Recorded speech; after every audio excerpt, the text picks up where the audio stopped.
Yang tidak setuju anak-anak Indonesia dikasih makan siang, kebangetan.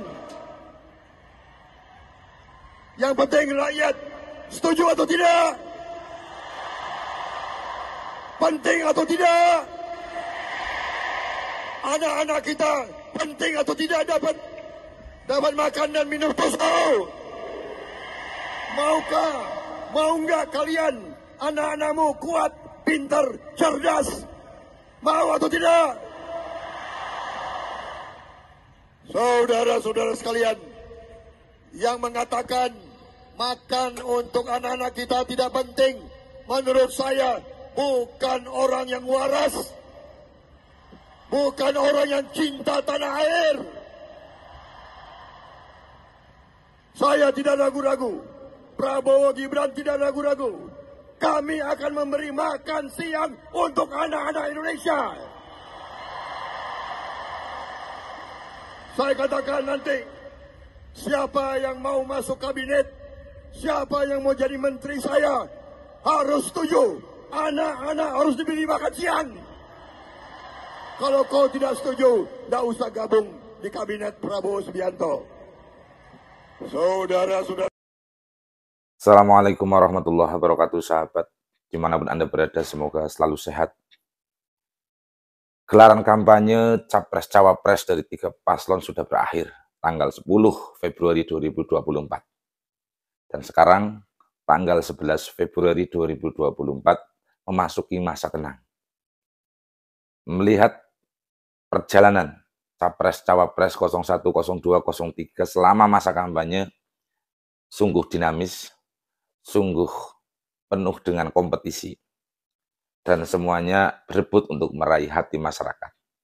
Cuman yang kami sayangkan ada penyalahgunaan dalam tanda kutip kekuasaan yang kemudian menimbulkan gerakan dari sivitas akademika dan guru besar. Itu bisa menjadi catatan demokrasi kita, catatan sejarah demokrasi kita.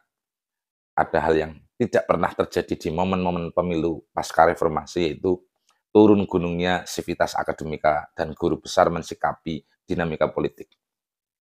Karena kebetulan Presiden dianggap berpihak karena salah satu kontestan Cawapres adalah putra mahkota. Dan kemudian dari perjalanan Capres-Cawapres ini dalam masa kampanye ini, yang kemudian penting sekali untuk kita perhatikan adalah Capres nomor urut 2, Bapak Prabowo Subianto, saat mengakhiri kampanyenya di Gelora Bung Karno atau GBK. Dalam pidatonya menyampaikan bahwa yang tidak setuju dengan program makan gratis adalah orang yang tidak waras.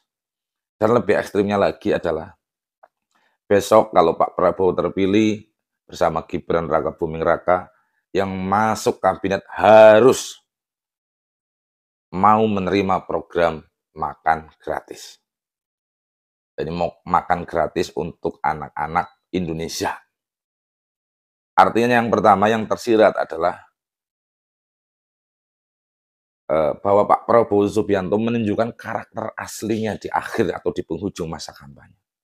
Harus, dalam tanda kutip, inilah embrio-embrio dari otoritarianisme. Itu bukan tegas, tapi otoritarianisme.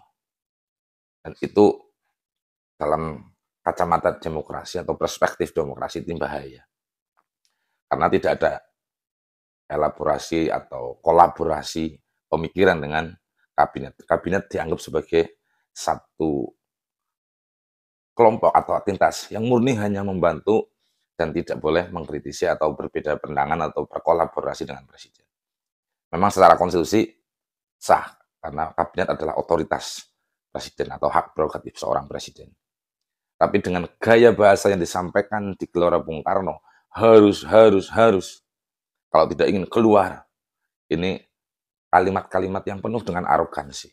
Dan arogansi ini adalah embrio tentang otoritarianisme atau tirani. Ini yang kami sayangkan. Di sisi lain, dari awal semuanya berkompetisi antar pasangan calon untuk meraih hati masyarakat dengan menyampaikan program gagasan masing-masing. Tapi yang saya sayangkan, di akhir masa kampanye Pak Prabowo ternyata memperlihatkan karakter aslinya yang selama ini dipersepsikan oleh banyak pihak, yang selama ini dipersepsikan oleh banyak kalangan. Dan itu menjadi pembuktian bahwa asli karakter Pak Prabowo karena satu, beliau seorang militer, yang kedua juga pernah bersama-sama dengan keluarga besar cendana, sehingga persepsi itu seolah-olah dibuktikan kebenarannya di akhir masa kampanye. Sehingga kita semua yang pro demokrasi, kita semua yang mengharapkan demokrasi berjalan lebih baik ke depannya, perlu berpikir jernih untuk menentukan pilihan. Siapa yang tepat terbaik untuk bangsa ini. Siapa yang layak membawa Indonesia menuju cita-cita para pendiri bangsa. Menuju cita-cita masyarakat Indonesia. Menuju Indonesia emas yang kita tuju bersama.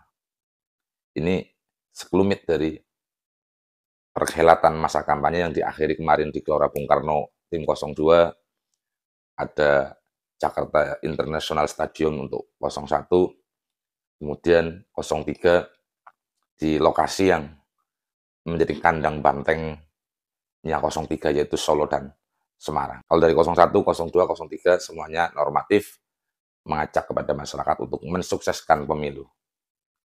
Dan yang lainnya juga mengajak untuk bagaimana pemilu itu berjalan lancar tanpa kecurangan. Mungkin itu bisa menjadi pertimbangan akhir di masa tenang ini untuk bisa menentukan pemimpin yang terbaik yang akan membawa bangsa Indonesia menuju cita-cita kemerdekaan. Assalamualaikum warahmatullahi wabarakatuh.